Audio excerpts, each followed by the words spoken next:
Welcome class to week 3 for Youth Ministry Online 302. It's good to see you this week. I hope that you're having a great week, and I'm excited about teaching this third lesson with you today. I actually just left the Fruitland campus there in Hendersonville. We had a great time discussing some of the notes that you're going to get to work through today. Today we're talking about the second part of passionately serving people. Last week we talked about reaching our students and caring for their needs, counseling them. This week, though, I'm talking about working alongside adults. Okay, strength of your ministry hinges off of the leadership that works alongside of you. You will not be able to do it alone. Nobody should. You should have a strong team of people that you're forming, that you're working with. They're helping to develop. Okay, so that's what this lesson is all about. I always begin by making a quote or quoting Andy Stanley. I know that Andy Stanley may not be your favorite pastor or preacher. He's not. He's not mine either.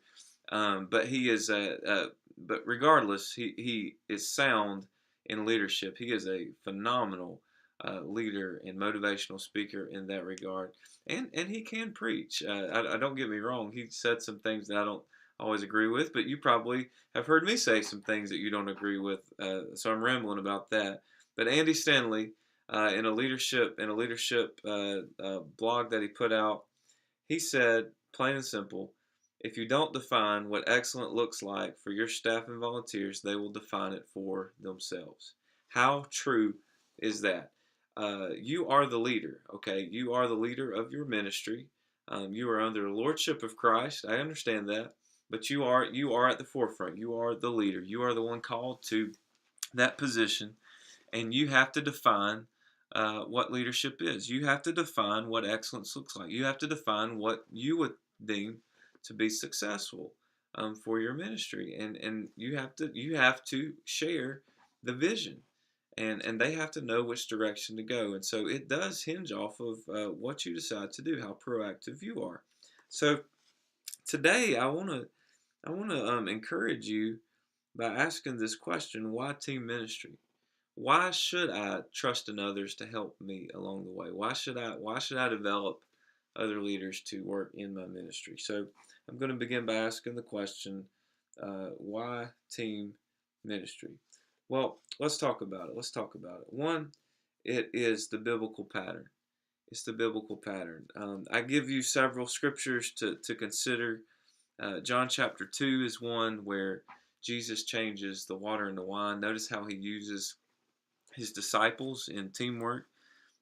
Acts chapter 6 is one that I like to use where the apostles that challenged the church to choose from among them 7 men whom they were confident that could help them fulfill the needs that were within the church. Theirs being the food distribution. One that I noticed, Matthew chapter 14, verses 13 through 21. And so let me turn there to share that one with you. Matthew chapter 14, 13 through 21 talks about Jesus feeding the 5,000. That's also found in John chapter 6. But in this one, Jesus uses his disciples in a teamwork aspect to feed the people. Of course, Jesus was the one who provided the food, and Jesus was the one who blessed the food. And it was by, the Lord using him for a miracle. But the point of it was getting these disciples to believe that, to see that Jesus was the Son of God. And so he uses his disciples in the teamwork. Could he have done it by himself? Sure, he could have. But he chose to use people. We're really humbled by that. And so it is the biblical pattern. You see it all through Scripture. I can give you more. I mean, if you need more, but Joshua, in the battle around Jericho, the team of people that they used was used to accomplish that. Gideon needed an army, and God helped him select the leadership in his army. Moses needed overseers of the Israelite people as they're making their way to the promised land. You can't do it alone. David had Jonathan. Paul, he had Barnabas and Silas and John Mark and Timothy. and a host of others. The Macedonian churches had each other. You had the Philippian church, the Thessalonian church, the Berean church. Okay, so you see teamwork all throughout the scripture in accomplishing the purposes of God. So why team ministry? Well, it's the biblical pattern. Second, team ministry is very, very practical. Practicality is used in John chapter 2, 1 through 11, when Jesus changes the water into wine. That's practical ministry. That's hands-on ministry. Feeding of the 5,000. That's hands-on ministry. In Mark's gospel account where they had the paralytic who was dropped through the roof to see Jesus. That's practical hands-on ministry. Using people and their strengths and their gifts. Ephesians chapter 4, where Paul talks about how there's one body and one spirit, one Lord, one faith, one baptism, one God. However, each one of us, in verse 7, it talks about how each one of us has been given a gift to bring to the table. It's practical. Exodus chapter 18 is a good one. Moses is leading the Israelites, of course, to the promised land. And in Exodus 18, Jethro, his father-in-law, figures out that this model that he has, where he's over all of these people and they're waiting to hear primarily from him, it wasn't working out. There were some complaints coming up. People were starting to stir and get frustrated. And Jethro says, you should delegate this responsibility out.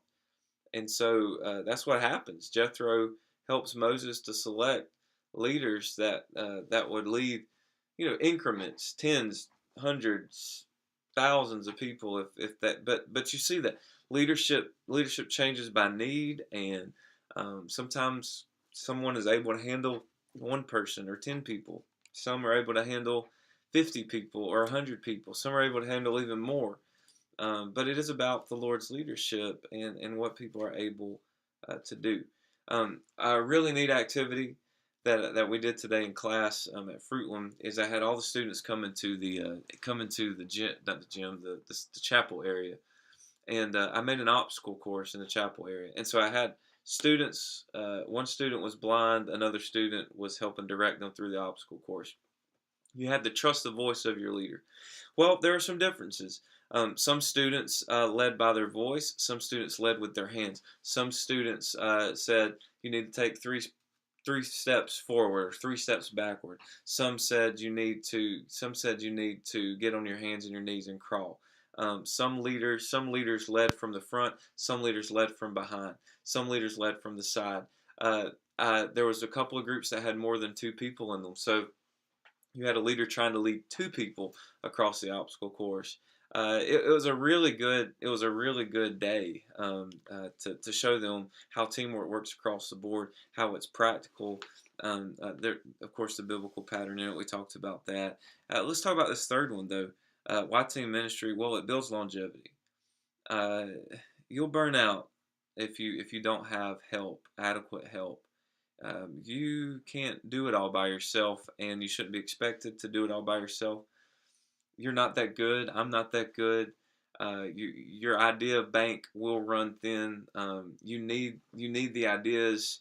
You need the investment. You need that the board full of different perspectives and opinions. And I know that sometimes opinions aren't always the best thing. Having too many, but you're gonna need that for your ministry to flourish. You're gonna need those adult leaders helping you out. Otherwise, you will burn out. I'll tell you, uh, I needed leadership to work alongside of me. I'll tell you some of the ones that I've had that I've worked alongside of. Man, I'd love to share with you about Jeannie Wilson. Jeannie was with me at my first church there in Asheville, and I could count on Jeannie to be there for anything. She was a great female leader. She was also older, so she had children. She could relate to some of the issues that students were going through, where I couldn't, being such a young man. I had in one church I had a man named Brent. Brent was not a strong teacher, but Brent had a big heart, and he loved kids, and he was so funny. He was just comic relief all the time. But Brent was a helper. I mean, he was faithful. He loved seeing the youth come to Christ and understand the Bible. He learned himself. You know, I had two great interns, Nick and Chris, both of which are serving right now in ministry. Um, Goodness, I've had here at Midway. Man, I had Sean, who's our current youth pastor. I had Zon and Jody. I'm thinking about all these names that you don't know, but I do, that are very special to me. Leaders that I could count on. David Swain, just another one. I mean, just people that would work with me that when nobody else may wanted to or would, they were there. They were faithful. That's what I want you to have too. I want you to have a team. I want you to be able to have people that you can rely on and call on. I love that Sean in our church today. Sean has 5 or 6 people that are always with him, helping bring the youth group together and plan the events, and I just love seeing it. I love seeing teamwork. Okay, so team ministry is biblical pattern. It's practical, builds longevity. Some another point that I want to make today. These are some insights for effective ministry. I'm going to have to quickly go through these because I don't have but a few more minutes left with you. But in team ministry, you need to know your position. Okay, so that's up to you. You know, you have to help. You have to help define what you need, the positions that you need, and you need to make that known. And so I think of it this way: uh, after the Super Bowl's over in a few weeks, that there's inevitably going to be the NFL draft, and teams are going to select eligible college football players to make their teams up. Teams that have needs on the team, the rosters are going to be filled, and um, teams choose their players based on the position, based on the needs that they have. So if you've got a perennial powerhouse that has a quarterback like Tom Brady or a quarterback like Cam Newton, um, I'm thinking of big time quarterback names, Carson Wentz, guys that guys that have led teams to success, and you know that they're great quarterbacks. There is no reason for you to draft another great quarterback if you already have a great quarterback. Sure, would you like to have a backup? Yeah, but if your need is a running back, you're not going to pick a lineman or you're not going to pick a receiver. If your need's a running back, you're going to pick a running back. It's the same thing in team ministry. You've got to know where you're gifted at. You have to know where you have to know your position. You can't draft all the same position. You need to be well rounded. You must know what you need. Also, we've got to ask this question: well, who is going to serve on this team? Who do I want to be a part of the ministry team? Well, let's talk about that. Those people that you choose to select, or whomever your committee selects. I don't know how it works in your church, but in ours, we pick the main leaders of the team, and then that leader has some say in who works on that committee with them. And so we ask them, "Are you willing to serve as the leader of this role?" And they might give you some suggestions of who to place on the team with them. You want to have people on your team that you're going to gel well with. So let's talk about a few of those things. Who would you want to serve on your ministry team? Well, they must be faithful. All right, they must be faithful to your student ministry. They must be faithful to your church. More importantly, they must be faithful to their Lord and Savior Jesus Christ, and they must model that. Okay, how about this? They must be available. That's probably the biggest headache in student ministry and children's ministry. We're finding that to be the same thing. Availability. People are busy beyond, and they shouldn't. It shouldn't be as busy as they are. But the reality is that people are busy, and not just in ministry, but people are busy in life. And so availability is key. God's looking for people that are willing. Okay, how about this? They must be teachable. They must be teachable. A spirit that they're not going to constantly know all the answers. You're going to be able to help them grow, and you need to showing them that their availability and their teachability is important. They've got to be able to learn some things along the way. Okay, they can't be a know-it-all. They've got to have a heart for students. You don't want people serving on your children or youth ministry team that can't stand working with kids. They've got to have a love for students. They've got to be patient with students. They've got to have a heart for students. They must have a servant's heart. That's a big thing for me. That no job is too difficult, No job is too easy. No job is too good. No job is too unworthy. You get what I'm saying? Like I want people that are willing to do all of it. I want guys that are able to drive the bus but also teach a lesson. I want to hear ladies that are willing to stay overnight but lead a small group. They must have a servant's heart, whatever it takes. To reach these students, we're willing to be a part. An unconditional servant is really what you're looking at. And then, of course, the last one is they must love God.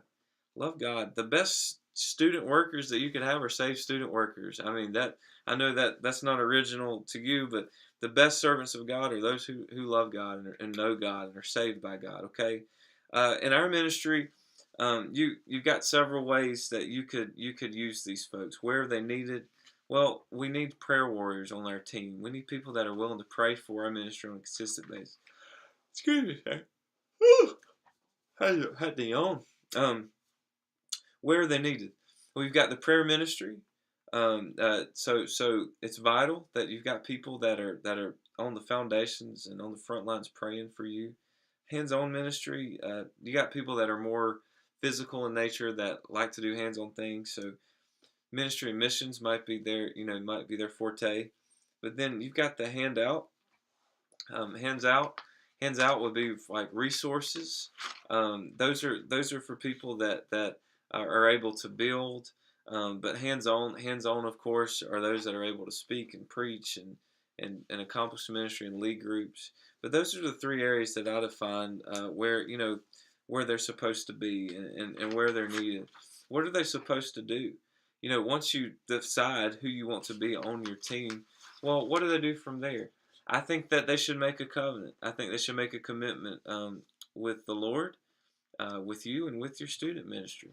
I think that they should say, I think that they should say, this is what I'm willing to do, and put it down on paper to hold them accountable to it. Show them in the Scripture. A covenant's important. We take seriously, this ministry. We take seriously the role that you're having. So here's the covenant. I also think that they should help on the team. They should help evaluate what they see. They should help evaluate what they hear and what they experience, so that your ministry is better. Remember, the leadership team that you have builds a better platform for ministry, and so you're going to want to know their perspective. You're going to want to know their opinion. You should always listen to those 5 or 6 people that are working alongside of you, and take advantage of their help. Let them share where they are. How about this? In team ministry, you must promote student ministry. You must promote student ministry. You you know you're responsible for letting others know that exciting things are happening. You're also responsible for communicating with others what you need. That's the biggest thing that gets me the most is when somebody says, we need help, but they don't ever ask for it, or they don't tell you what you need. You can't just come up and say, I need help. Well, tell them what you need, okay? If you're in need of leadership for your church and your youth ministry, then please promote the student ministry. Let people know, hey, God's at work here, and we want you to be a part if you're willing. Um, so here's some pointers for that. Create a climate for recruiting. Okay, have students recruit. Have volunteers recruit. You recruit one-on-one too. Everybody has a role in that process. You have to be careful. I get it. You have to be careful with students recruiting your leaders. Sometimes they're just going to want their buddies to be up there. Sometimes they may like somebody that's not so youth oriented. Um, uh, but your volunteers, them helping you along the way, that's a big deal. And then of course you knowing folks one to one, that's a great idea too. How about this? Once you have your team established in team ministry, you must know how to prepare your leaders or pump up your leaders, push your leaders. So um, I've developed a way that you can help your team, encourage your team. One, you should get to know them, so you should court your team. There's a difference between dating and courting. All right, when you're courting someone, you're courting for the long haul. You're courting to see marriage. Well, you want to see that in your student ministry too. Courting them means that you know them well. You know your team well. You're growing with your team. You're mentoring your team. You're meeting with them often. You're modeling before them. Yes, I care about you. I want you to be a part of this team. How can I help you in your relationship with God? You should counsel them. That's another C. Counsel your team. You should also cover them. Cover them with prayer and with grace. Cover them with opportunities. Cover them with affirmation. Cover them with correction if they need correction. But what I'm saying is that you have to learn to prepare those leaders and pump up those leaders. They do get tired and they get weary. Remember, a lot of them are volunteers, if not all of them are volunteers. You may be the only paid one on the crew, so treat them well. Take them out to dinner every now and then. Go to the movies with them. Do something fun with your team. I have an idea for our leadership team at our church. We're going to do a breakout room where we're going to get locked in a room for an hour, and we're going to see if we can work together to get out of that scenario. Breakout rooms are one of my favorite team building things. So I'm just saying you need to know how to prepare your leaders, pump your leaders, train your leaders. How about this? This is how we're going to end out today. Uh, um, I want to talk to you about meeting with your leaders. Okay, so so when uh when you're meeting with your leaders, there are ways to encourage them. There are ways to prime them and pump them up. And so I want to give you a couple of places that you can do that. One, you should do that in your staff meetings. When you have a leadership team meeting, you should take time and say, "You guys are doing a great job." If there needs to be a time of discussion for encouragement, that those meetings are good for that. If there needs to be a time of correction, those meetings are good for that too. Sanctuary meetings, talking about big church, that's another way to encourage your leaders. Nothing like you bragging on some folks from the pulpit, and saying, these guys are doing a great job with me. I love working with them. I just want to tell you about the good work that they're doing. That's a way to encourage others to get involved with your ministry just by the way that you encourage them. And this last one is during your student meetings. Get your leaders out there. Get them to know the students and build relationships with the students. Take some time to utilize them in the games, utilize them in your examples, utilize them in your announcements, and take time to let your students celebrate their leaders. Okay, encourage their leaders. All right, and so those are just some tips. Developing a leadership team. It's one of the hardest things that you'll do in the ministry, but you need a team.